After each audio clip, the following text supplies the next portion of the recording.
Hi, I'm Bob McNeil. I've been with Donahoe for 12 years. I'm a vice president. I was hired as a vice president as a lateral move.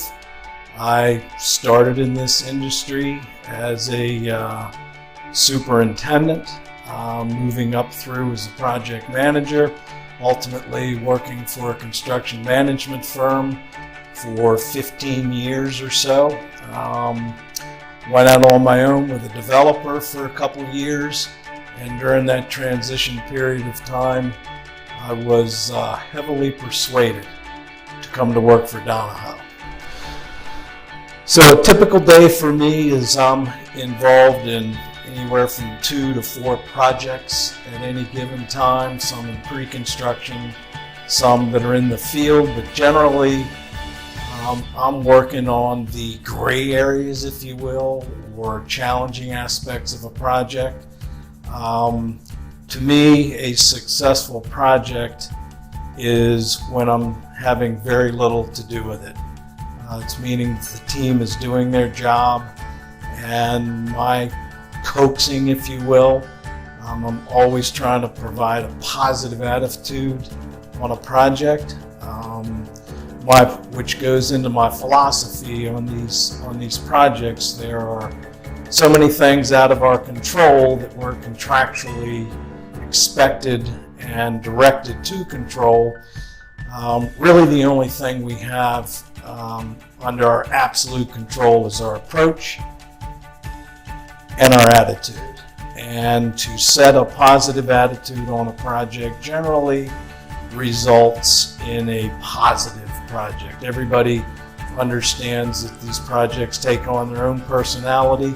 I see my job is to try to promote the best possible face and personality that we can. But working at Donahoe, kind of interesting. When I was considering moving over here, the individual that was working with me to get me on board, I finally told him, I said, look, I'm not sure I'm interested in coming to work for a big bottom line general contractor where the interests of profitability and difficult owners kind of runs your life.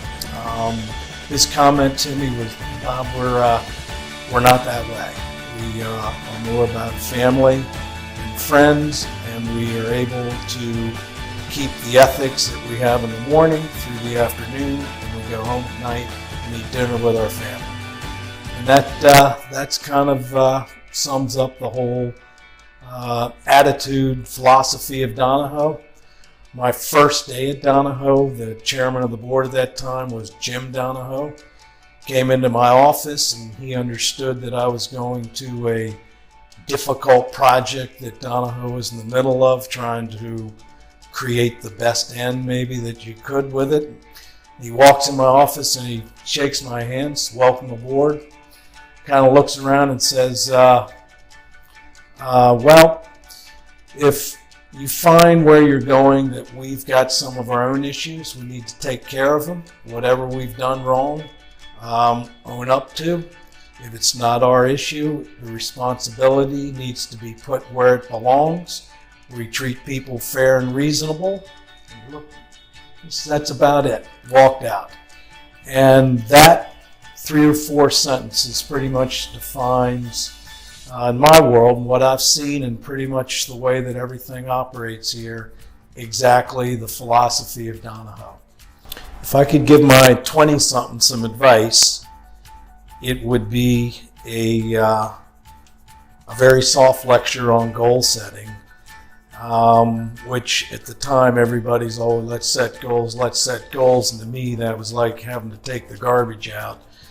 But it's more than that. It's putting an idea, whether it's a personal goal, whether it's a financial goal, whether it's a professional goal, is by at least visualizing it, maybe writing it down.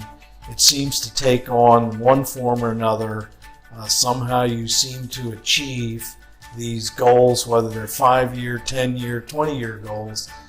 In one form or a fashion, they seem to come true somewhere around my 30s, that light bulb went on. That it's a great idea to write down the 5 things you're after that year, the 5 things you're after in 10 years, and review that list every once in a while. And there's some mystic in the universe that just by putting it out there, that it somehow takes form and one way or another seems to manifest itself. When I'm not working, you'll probably find me doing some type of outdoors activity. I hunt, I fish, I hike. I also, one of my favorite things to do is to sit back and read a book. Generally biographies right now. I'm in a mode of early American history. I enjoy work at this point. I've always enjoyed work, so the distinction between working and off time, yeah, they're certainly there, but I pretty much get up every day pretty happy to come into work.